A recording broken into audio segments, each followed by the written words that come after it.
everyone, welcome to another episode of Ducks Quacks Road to Ignite.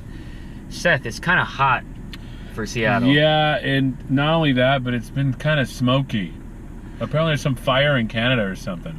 Right, and is that typical this time of the year? We've had a really long stretch of like sun, which is not normal.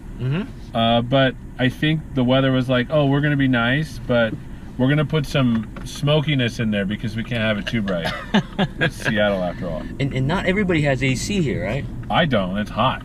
Oh wow. Yeah, it's ridiculous. We have to open the windows in the morning. Right. Close them in the middle of the morning, and then. So also the smoke won't come in. Yeah, well, just so the house will stay cool. That's right. It's hot, and now again, I used to live in Nevada, and so this isn't like super hot, but it is kind of hot for me now. I've got accustomed to it. It's all good. I mean, it looks like you're having a fun summer. Absolutely, yeah. Did a couple of vacation things, and I'm pretty happy. So before we get going here, Seth, why don't you quickly introduce yourself to everyone watching? Sure. And what you do for Microsoft. So I'm Seth. I work for Channel 9. I work on Channel 9 content. Recently, I've been made into a cloud developer advocate covering AI and ML. My background is machine learning, artificial intelligence stuff.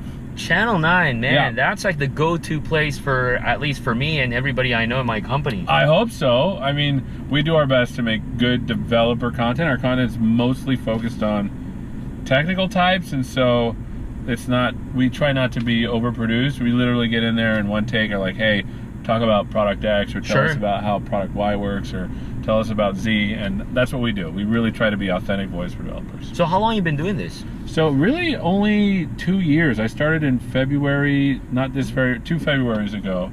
So it's been like 2.5 years, not very long. Got it. And are you, do you have a dev background? What's your background? Yeah. I got a computer science degree.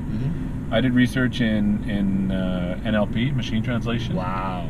I got my master's. Neurolinguistics programming, right? Natural language processing. Natural language processing, yeah. Yeah, and so I got my master's at the University of Utah, and then I was a program manager, analytics program manager.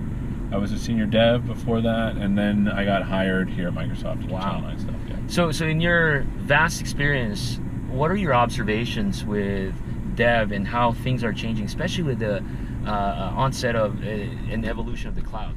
So with the cloud before, and here I was in Peru for a show we were doing, and I was interviewing some people about how the cloud has changed stuff. Right. And this is the anecdote they told me. They said, look, in Peru, if I was a startup before, I'd have to like make a server. Right. And so I'd have to buy it. That's true. Then it would take 3 to 4 months to get on the boat to Peru, and then it would take another couple of months to get it out of customs, and then I would have to put it in a building and cool it. Right. And so from idea to actual production, just to get even things installed, 6 months. Well, yeah, it's not only that, right? You gotta, after you get it, then install the software, the OS. Yeah, and it's a lot of stuff. And so, integration. And so he was telling me, he's like, listen, Seth, now with the cloud, I can go from idea to something out there in an hour. It's crazy. Right? Because the cloud has changed the way that we actually think about deploying and making software. It's a concern we no longer have to worry about, and particularly in areas like Peru, or other areas, emerging markets. Like you can actually create ideas and make things really fast, and the cloud's really revolutionizing the way that happens. And here's the exciting part about the cloud. I know Satya talked about intelligent cloud, intelligent edge. When the cloud was just starting, there's a mindset, oh, the cloud is storage. The cloud is, we're going to collapse our data centers, and we have like this virtual data center, if you may.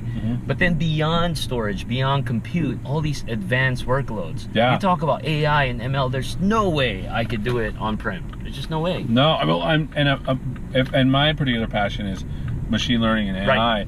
Like before, when you had to do these kinds of workloads, like for example, when I went to school and I wanted to do something computationally expensive, I would have to go to the MPI lab and be like, hey, can I reserve time on the supercomputer?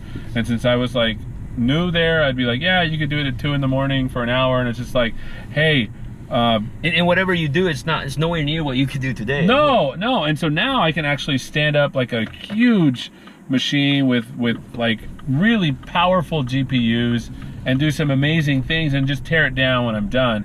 And so for those that are doing like AI and ML workloads, it's changed the way you actually do do that kind of thing. And now with things like Azure ML, you're able to do experiments a little bit easier. You're able to reason about data a lot faster. Right. And then now with, for example, I forget what it's called, but there's this, I think it's called Azure Data Lake. Now you're able to put everything together into this entire workflow of AI and ML. Yeah. And not only that, talking about like learning and testing, you can actually test massive sets of data. Yeah. And like, again, if you are on-prem, fine. If you figure out how to do it, great. But then how much infrastructure and hardware and compute power you need? It's literally commoditizing like the things that only giant organizations could do. Yes. Anyone can do at any time. And for example, if you have a Visual Studio subscription of any kind, you have some Azure money already there you can use.